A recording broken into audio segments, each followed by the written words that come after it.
Hello, listeners. This is Mike, your host.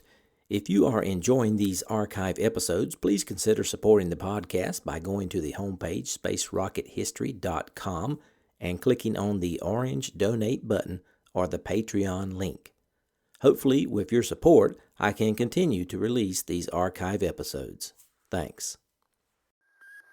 We choose to go to the moon in this decade and do the other things, not because they are easy, but because they are hard.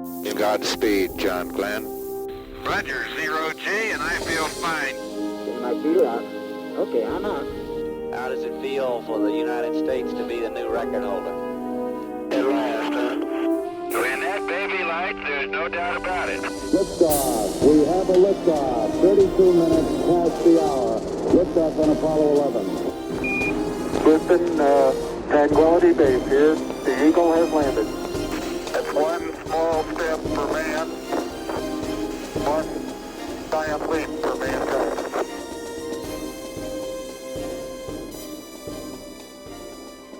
Hello and welcome. This is Michael Annis, and you're listening to episode 169 of the Space Rocket History Podcast. And now, Apollo 8, Christmas, 1968. By most accounts, 1968 was one of the most turbulent years of the latter half of the 20th century. About 1,200 Americans were dying per month in Vietnam. Martin Luther King was gunned down in Memphis. Bobby Kennedy was assassinated in California.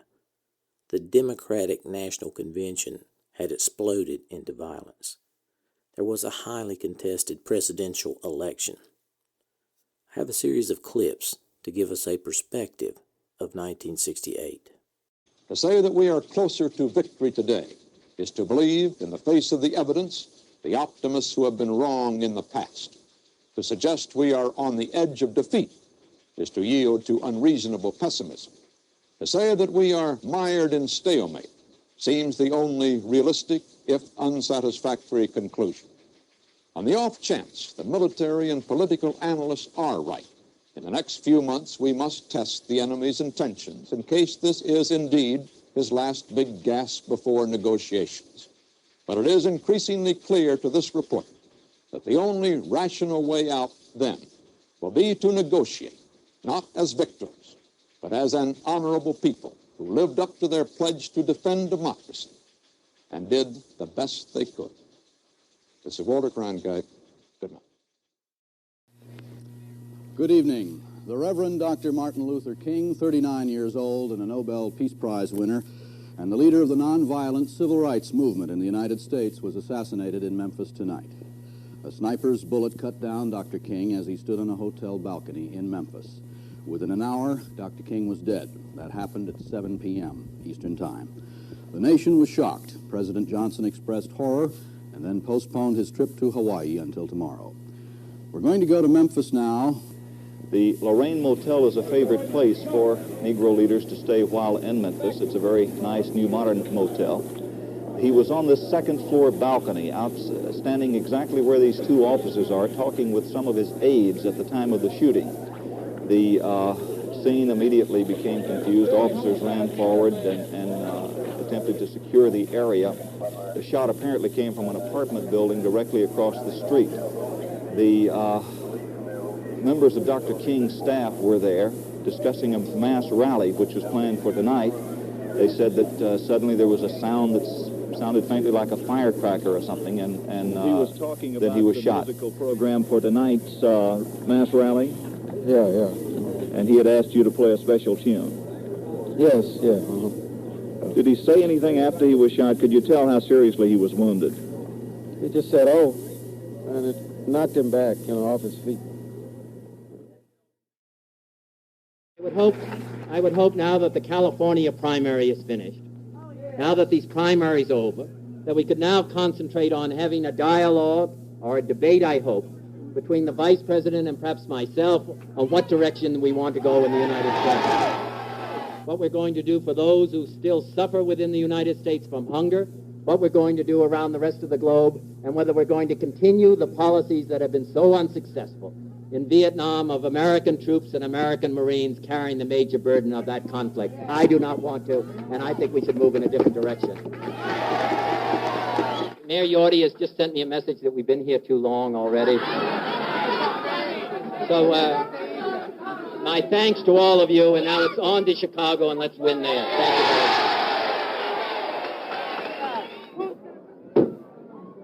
Senator Kennedy has been shot. Is that possible? Oh, my God. Senator Kennedy has been shot, and possibly shot in the head. I am right here. Rayford Johnson has a hold of a man who apparently has fired the shot. He has fired the shot. He still has the gun. The gun is pointed at me right at this moment. Take a hold of his thumb and break it if you have to. Get his thumb. They have the gun away from the man. In this shot, they've got the gun. I can't see the man. I can't see who it is. President Johnson made an impassioned plea for reason and order in the country.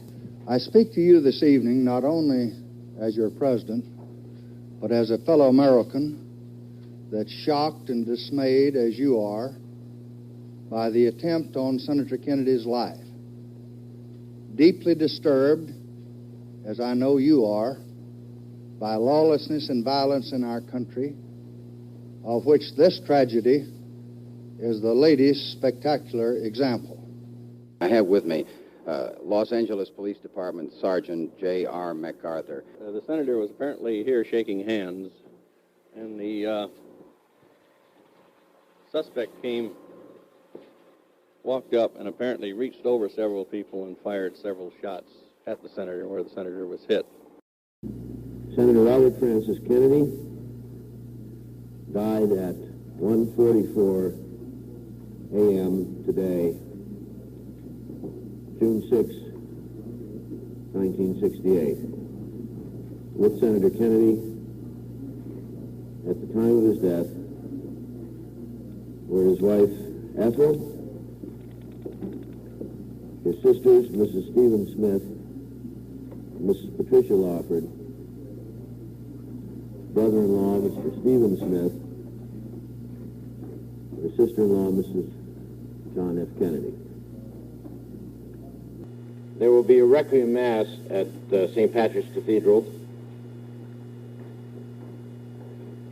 following which the senator's body will be taken on a train from New York to Washington, and thence to the Arlington National Cemetery, where he will be buried. There have been some demonstrations at this early hour in downtown Chicago's Grant Park. We heard a moment ago that tear gas has been used as the demonstrators are attempting to form a line of parade and march toward or on the amphitheater.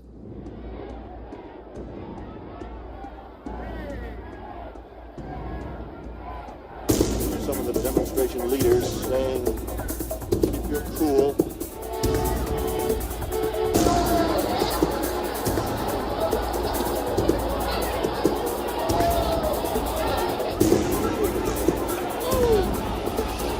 A girl being carried off to a paddy wagon.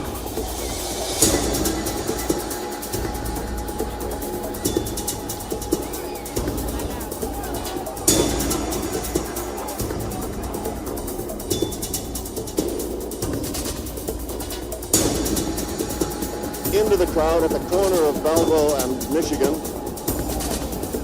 Now and then there was another one, a bottle being thrown by the crowd. And the police clearing off the sidewalks in front of the Hilton.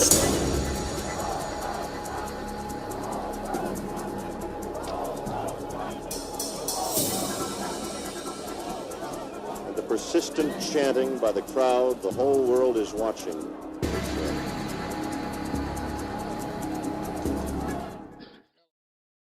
Dan Rather. What's your name, sir? And what is your name, sir? Take your hands off of me. Dan Rather. Unless you intend to arrest me, don't push me, please. I know you won't, but don't push me. Take your hands off of me unless you plan to arrest me. Wait a minute. Wait a minute. Walters, you can see. I don't know what's going on, but these are security people apparently around Dan. and obviously getting roughed up. We tried to talk to the man, and we got bodily pushed out of the way. This is the kind of thing that's been going on outside the hall. This is the first time we've had it happen inside the hall. I'm sorry to be out of breath, but somebody belted me in the stomach doing that. What happened is a Georgia delegate, at least he had a Georgia delegate sign on, was being hauled out of the hall. We tried to talk to him to see why, who he was, and what the situation was. And at that instant, the security people, well, as you can see, put me on the deck. I didn't do very well. I think we've got a bunch of thugs here. But amongst all this turmoil on Earth, there was one positive event of 1968 occurring in space, almost 250,000 miles away. It was December 24th, 1968, on board Apollo 8. It was getting to be a long day. The astronauts had been in orbit for nearly 14 hours, and they still had 6 hours to go before they would leave the moon. Borman could tell that his crew was tired. Lovell was hard at work on his landmark tracking, but there was a weariness in his voice whenever he spoke, and he was making mistakes. Several times he entered the wrong commands into the computer, triggering warning tones and startling Borman and Anders. Anders was tired too, racing around to keep up with his photo plan. Borman knew how tired he had felt a few hours ago before he got some rest. The flight plan was just too full. The astronauts still had to do a TV show during the 9th revolution, then the all-important trans-Earth injection burn. Compared to that burn, Lovell's navigation was secondary, and so was Anders' photographs. The most important thing was getting home. Borman knew what he had to do. On the radio, they heard Mike Collins, Capcom, in Mission Control, asking about some of Lovell's landmark sightings. Apollo 8 would like to clarify whether you intend to scrub points 1, 2, and 3. Borman spoke. We're scrubbing everything. I'll stay up and keep the spacecraft vertical and take some automatic pictures, but I want Jim and Bill to get some rest. Anders couldn't believe what he was hearing. The last thing he wanted to do was waste time sleeping in lunar orbit. He still had stereo pictures to take, dim light photography and filter work, and there were the targets north of the track he had to finish up. He didn't feel tired. Was Borman serious? Borman looked at the overcrowded flight plan. Unbelievable, the details these guys put in here, he said to Anders. A very good try, but completely unrealistic. I should have warned you. I'm willing to try, Anders said gamely. No, Borman said. You try it, and then we'll make another mistake. Lovell started to speak, but Borman cut him off. I want you to get in bed right now. I can do another revolution, Lovell said. No, get to bed. Hurry up. I'm not kidding you. Go to bed. Anders thought of all the unexposed film. He hid his frustration and asked his commander, What do you want me to do? Go to bed. We'll get that camera going when we get to daylight, Borman said. Now you guys go sack out for 2 hours. So that was it. Like it or not, Borman had the authority to send them to bed in the interest of keeping his crew alert in a dangerous situation. Just then, Capcom radioed their agreement with Borman's decision. The radio fell silent once again as Apollo 8 coasted out of contact with Earth and into total darkness. Lovell had gone to his sleep station, but Anders remained in his couch tending to the cameras, hoping he might hold off Borman long enough to take some more pictures when they came into sunlight again. Borman said quietly, We're doing fine. Why don't you go to bed? Anders was about as close to arguing as he had been. But in a spacecraft almost 250,000 miles from Earth, an argument with his commander would have been tantamount to mutiny.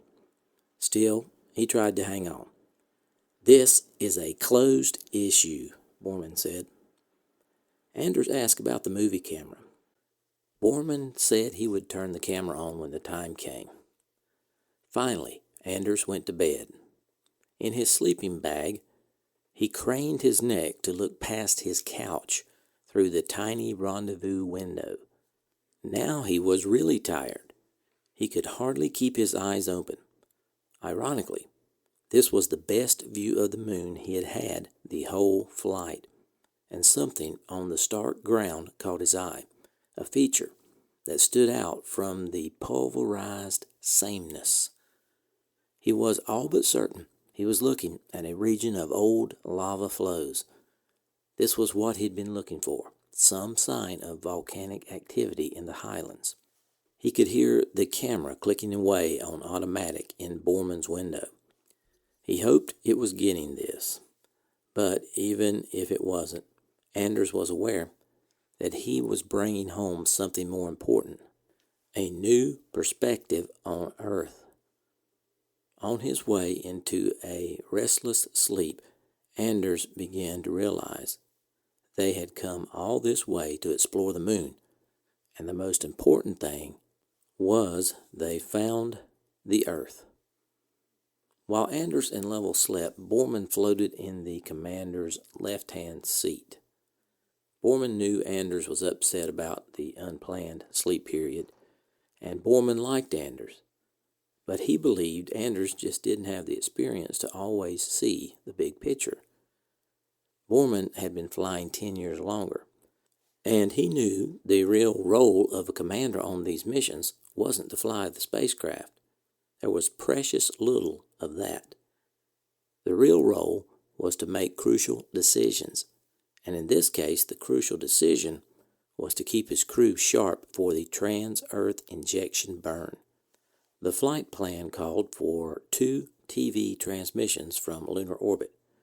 The second was for the 9th revolution, a couple hours from now. The public affairs people had told him, quote, "There will be more people watching these shows than have ever listened to a single human being in all of history. Say something appropriate," end quote. And with the help of a friend in Washington, Borman found something appropriate. He had it reproduced on fireproof paper and placed in the back of the flight plan. Before the flight, Borman had barely thought about the spiritual impact of going to the moon. But now that he was there, he couldn't deny it. To see the moon so desolate, looking like the Earth must have looked before life, or how it would look after a nuclear war, was more sobering than he could have anticipated. But what moved him most was his own planet, the only color in the universe. To see the Earth rising beyond the moon on Christmas Eve was all the confirmation of a creator that Borman needed. Now that he was here, he was glad to have the TV camera. He wanted to share his perspective with humanity. It was time to get Lovell and Anders up for the telecast. From the CBS News Space Center in New York, correspondent Walter Cronkite. Good evening. Apollo 8 is in its 9th and next to last full orbit of the moon. The astronauts, on the orders of Command Pilot Frank Borman, are scrubbing all remaining items from their flight plan, except one more television transmission, which should come up very shortly now, because they are tired and need to rest before the critical maneuver that starts them back to Earth early tomorrow morning. About 3 hours ago, Borman ordered Jim Lovell and Bill Anders to sleep and told Mission Control, "We're getting too tired, we're scrubbing everything. I'll stay up, but I want Jim and Bill to get some sleep." Mission Control in Houston concurred, saying that virtually 100% of Apollo 8's goals had already been completed during the first 7 revolutions. That was picture taking. And let's watch now as they prepare to receive the pictures from this 9th orbit of the moon, the second and last of their television transmissions. They're just coming around on the trailing side of the moon from their 9th trip around on the far side of the moon. Let's listen to Mission Control in Houston. And no word yet on Goldstone. The person you'll be hearing speaking to Apollo 8 is astronaut Ken Mattingly, who is so-called Capcom, Capsule Communicator. Still no calls. Of the moon, clear.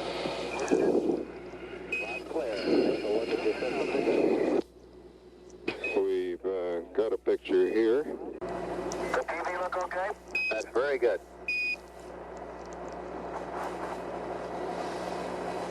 Welcome from the moon, Houston. Thank you.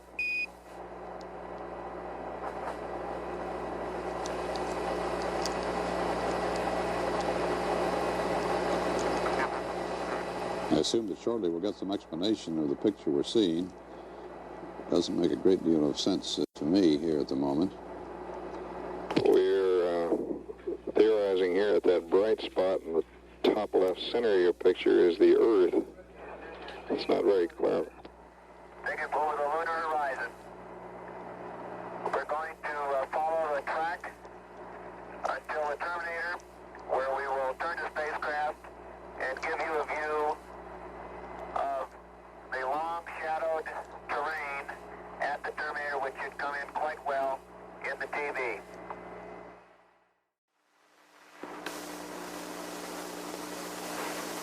I hope that all of you back on Earth can see what we mean when we say it's a rather foreboding horizon, a rather dark and unappetizing looking place. We're now going over, approaching one of our future landing sites, selected in this smooth region to call the Sea of Tranquility. Smooth in order to make it easy for the initial landing attempts, in order to preclude having to dodge mountains. Now you can see the long shadows of the lunar sunrise.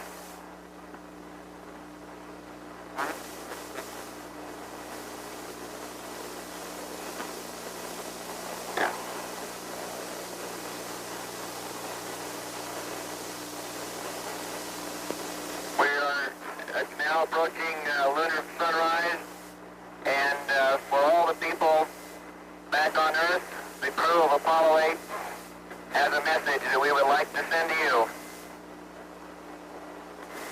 In the beginning, God created the heaven and the earth, and the earth was without form and void, and darkness was upon the face of the deep. And the Spirit of God moved upon the face of the waters. And God said, "Let there be light." And there was light. And God saw the light, that it was good, and divided the light from the darkness.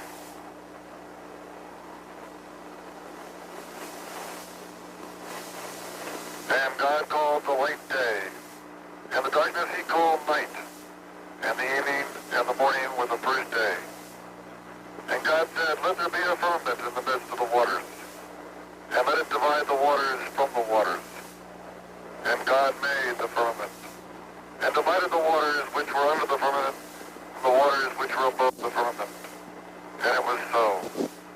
And God called the firmament heaven, and the evening and the morning were the second day.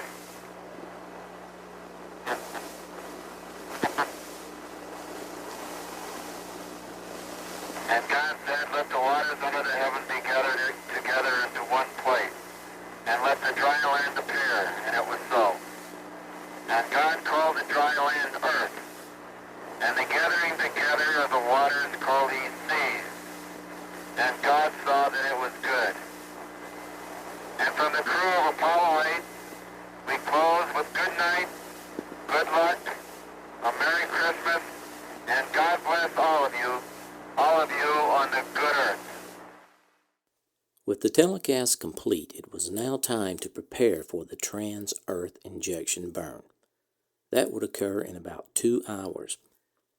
It's difficult to understate the importance of that burn. If the SPS engine did not fire, Apollo 8 would have continued to orbit the moon with the astronauts waiting for their oxygen to run out. Recall that Apollo 8 carried no backup engine. The lunar module was not ready to go for this mission, so everything depended on the service module engine firing. There was no reason it shouldn't fire. But that didn't stop the worrying. Chris Kraft and his engineers back at Mission Control waited nervously. The burn would occur when Apollo 8 was on the far side of the moon. The clocks in Mission Control crept toward T plus 89 hours, 28 minutes, and 39 seconds, and the tension was palpable. If the trans-Earth injection burn went as planned, Apollo 8 would emerge at that time, 19 minutes past midnight on Christmas Day. If the engine didn't fire, contact would come as much as 8 minutes later. The mission clock now read 89 hours, 28 minutes, 39 seconds. The seconds passed in silence. Suddenly, a cheer went up from the flight controllers. Telemetry from Apollo 8 began to register on their screens. It took a few minutes for earthbound antennas to lock onto the signal, and finally, they heard Jim Lovell's voice. Houston, Apollo 8, over. Hello, Apollo 8. Loud and clear. Roger. Please be informed there is a Santa Claus. That's affirmative. You're the best ones to know. On the 10th lap of the moon, on Christmas morning, T plus 3 days, 17 hours, and 17 seconds, the service module engine fired to increase Apollo 8's speed by 1,070 meters per second.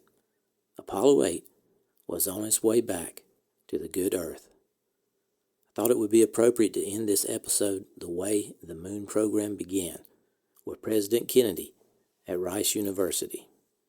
But if I were to say, my fellow citizens, that we shall send to the moon 240,000 miles away from the control station in Houston, a giant rocket more than 300 feet tall, the length of this football field, made of new metal alloys, some of which have not yet been invented, capable of standing heat and stresses several times more than have ever been experienced, fitted together with a precision better than the finest watch, carrying all the equipment needed for propulsion, guidance, control, communications, food, and survival on an untried mission to an unknown celestial body, and then return it safely to Earth, re-entering the atmosphere at speeds of over 25,000 miles per hour, causing heat about half that on the temperature of the sun, almost as hot as it is here today, and do all this, and do it right, and do it first before this decade is out, then we must be bold.